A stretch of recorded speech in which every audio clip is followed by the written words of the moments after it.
alle attività delle piccole imprese.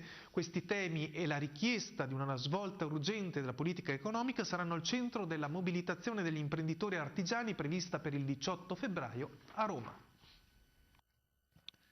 Saranno 8.000 gli imprenditori veneti che, rispondendo all'appello delle organizzazioni sindacali associate alla rete Imprese Italia, parteciperanno martedì 18 febbraio alla manifestazione a Roma per gridare forte al governo e al Parlamento che senza impresa non c'è Italia, per reclamare interventi immediati per far uscire il settore dalla gravissima crisi in cui si trova.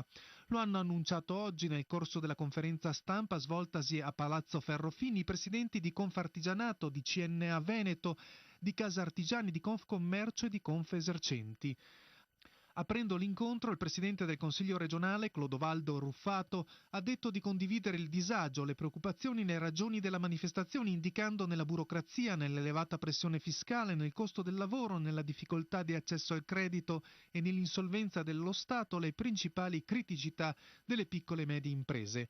La piccola e media impresa, vera e propria spina dorsale del sistema produttivo italiano, conta nel Veneto 279.000 unità, pari a quasi il 55% del totale delle imprese, offre lavoro a 800.000 persone, la metà delle quali lavoratori dipendenti, produce 30 miliardi di reddito all'anno che vale un quarto dell'intero export regionale. Numeri che collocano la nostra regione al secondo posto in Italia per importanza, un sistema però che ha visto cessare dal 2008 ad oggi 176.179 attività, più di 80 al giorno.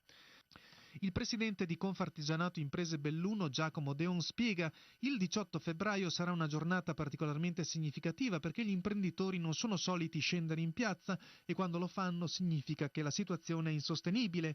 Da Belluno partirà un pullman per portare la voce di chi vive e opera in montagna. Per chi parteciperà sarà senz'altro un sacrificio, rimarca Deon, e una giornata di mancato guadagno o comunque di assenza dall'azienda, ma andare a Roma questa volta è indispensabile.